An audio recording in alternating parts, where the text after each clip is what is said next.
question was, to what extent should performance-enhancing drugs be limited in the MLB or Major League Baseball?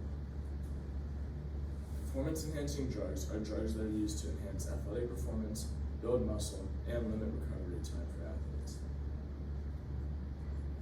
According to the MLB's list of 140 banned substances, there are 3 common PEDs, otherwise known as performance-enhancing drugs, used: testosterone, human growth hormone, and anabolic steroids. Even though all these different steroids have different components, ultimately their main objective is to provide players with increased body mass and increased muscle tissue, which allows baseball players to pitch harder or hit more home runs. And ultimately, this will allow players to double their worth, whether it's receiving more of a pay or getting put in a higher team. And even though this may seem like an easy way for players to get better, ultimately there are many risks associated. While MLB players see increased performance and other benefits from using PEDs, they also face high risks besides just health risks, including economic, social, league rulings, and government prosecution risks. In the economic factor, players can see many benefits financially from using PEDs, such as larger contracts, sponsorship deals, and just better play in general. However, if caught, they risk losing all contract money, sponsorship deals, and being suspended from play. David Sweet, NBC contributor, says it perfectly: a steroid acquisition is a kiss of death, meaning that they're going to lose all of their credibility from their peers, their fans, their teammates, their coaches, and even these big programs like Sean discussed. And basically, these fans that were and players that were once looked as these huge heroes are now outcast.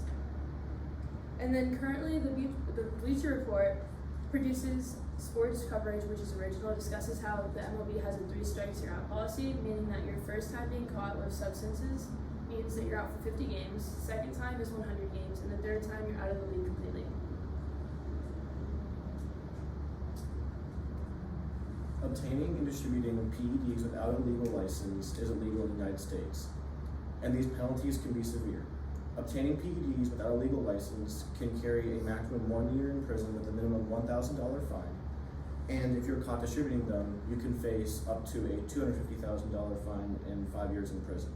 These penalties also double with repeated offenses, and these are according to the Department of Justice. The steroid era of baseball was by far the most prominent example of steroid abuse in the MLB. This period saw records smashed and home runs hit frequently. However, all these miraculous performances were tainted by the use of PEDs, which government investigations in the early 2000s found that close to 100 players had been using these banned substances. This was also during a time when there was little to no testing by the MLB, which is why so many players were using it. So this is Barry Bonds. On the left, you can see him before anabolic steroids, and on the right, you can see him after. And so Barry Bonds still currently has the record for the most home runs ever in MLB, the most single-season home runs, has received 12 Silver Sluggers, is a 14-time All-Star, and a 7-time MVP. With this being said, he has received the most awards in the MLB, but yet cannot be inducted into the Hall of Fame due to his accusation of using anabolic steroids. Another prime example would be Roger Clemens. You can see Roger Clemens before and then after use of steroids. Roger Clemens could have been considered one of the greatest pitchers of all time, receiving the Cy Young Award several times over his career. However, when caught using steroids, he ruined all chances of a Hall of Fame induction and lost millions of sponsorship deals. These 2 charts show that steroids had a large effect on the MLB. The chart on the left is player production from players 25 years and younger in the MLB. The dip in the graph from 1990 to 2002 is during the steroid era, where some players into their 30s still had peak athleticism from the use of steroids, when players under 25 typically had little to no use of steroids. The chart on the right shows home runs from the period of 1992 to 2016.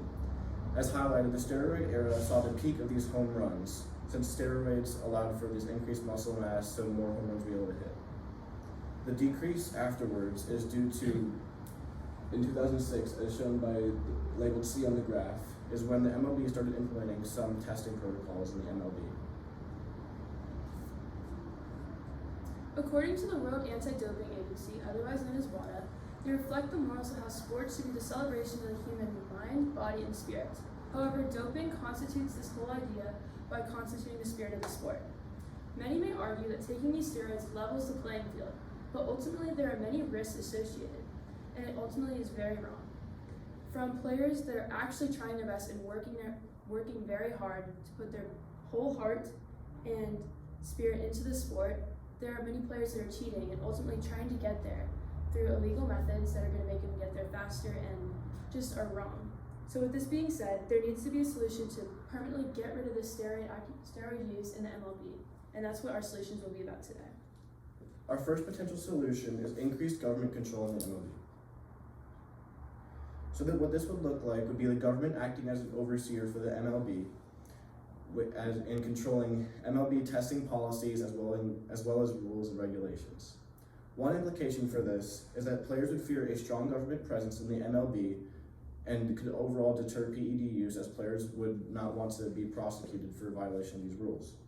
And Richard Posner, a judge for an appeals court, argues that this could fill in punishment gaps in the MLB, or that is places in MLB's policies where it is not currently enough to deter PED use. Our third implication is that if signed from an executive order, this could allow for a quick government intervention in the MLB. And finally, government-run tests could stop interference from players overall in terms of bribery and other manipulation of test results. However, one limitation to this is that players will likely be unhappy with government interference, which could lead to player walkouts or strikes. And according to the Independent Institute, fans would also likely not be happy with government intervention, which could lead to them leaving the MLB and decreasing revenue for the league as a whole, from players to coaches to organizations. And thirdly, if this is coming from Congress, this could take time, as bills that go through Congress could take months, even a year to pass. It may not always get passed either. And finally, criticisms of unnecessary government spending would arise, and this would be a very costly ordeal to maintain and implement. Our second solution is harsher suspension punishments on those caught. This would implement a system that would find first-time violators expelled from the league immediately. The implications of this solution is that it would intimidate players to not engage in any use at all, as well as level the playing field. Thirdly, it would target a single group instead of a selective, broad group.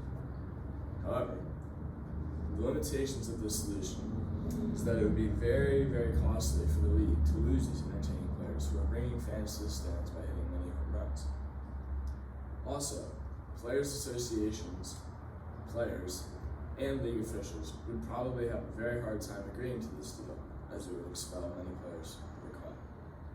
Our third solution would be a rehabilitation program for PED abuse. And currently in the MLB, there is a joint drug prevention and treatment program that helps athletes who are struggling with abuse of substances by giving them the support and care they need. However, it only applies to players who are taking opioids, cocaine, synthetic THC, or fentanyl. So basically, this solution would have the implication of enforcing therapy, which would result in future use being diminished. Secondly, it would conceal the players' identities and allow them to still have the opportunities, such as getting these deals and receiving sums of money from big companies. And lastly, there would be no current changes to the MLB policies, which many players and coaches would be fond of. However, there are limitations, such as mainly, it is very expensive, and the MLB says that simply they cannot provide the amount of money for therapy that all these players need. And then if the players' identities were revealed, obviously these opportunities would be diminished, and they would have, they'd be like fine with everything, teams would get upset, and it honestly lacks the legal activity. Our ideal solution was the harsher suspension punishments on violators. We thought this solution was the most ideal because it creates a strict, while fair, rule that keeps the league exciting. It was also by far the least expensive out of all three of our solutions, and also we thought that it displayed the most agreeable way to get a solution for violators of steroids out of the league. In conclusion, the abuse of PEDs in the MLB has led to the need for a solution to fix this abuse of steroids and other PEDs. And this solution can come from the increase of suspension punishments and our one-time rule year-out policy for players who violate PED rules. And then this is our recited. Okay, thank you. All right, let me get these questions set. All right, we will start with Matthew. Excuse me. Yes, yes, sir. That's the hand. All right. Okay, so. All right. So Matthew, if you had another team member, what other perspectives or limitations could they have researched that would have made a useful contribution to this project? So a really helpful perspective that would have been great for us to have would be a social lens, as we did talk a little bit on some of the risks of social, as like fans seeing these players as outcasts, but it would be great to see even more in depth of how this would happen. So we could look at players who previously tested positive for PEDs and how their lives were affected, and in their communities too, how they were treated, if they were seen as still as heroes, or if they actually were seen as outcasts as well. Okay, great. All right, we'll go to Madeline. Madeline, give me one specific way that your thinking changed as a result of learning about Matthew's findings in his IRR. Well, before really diving into this topic, I had no idea whether or not the government intervened on this. And after hearing about his IRR, which kind of discussed about the government's intervened, such as the Mitchell report, which is where it was the first instance of the government intervening on the drug policies and stuff. And ultimately, it changed my mind and idea of how all these big major sports leagues have no government really regulation, and how potentially in order to make sure that the rules are followed and everything, that this might be needed. Okay, very good. All right, and Sean. Sean, what is an example of a compelling argument from your peers' IRRs that you decided to exclude from the final team presentation? Well, as she stated in Matthew's IRR about the Mitchell report, we thought that was a really good example of the government intervening. However, for our first solution of government intervention, we thought that the Mitchell report did not align with what we wanted our first solution to be, and we thought that we should take a different course of action, so that's why we left that example out. All right, thank you all. Good job.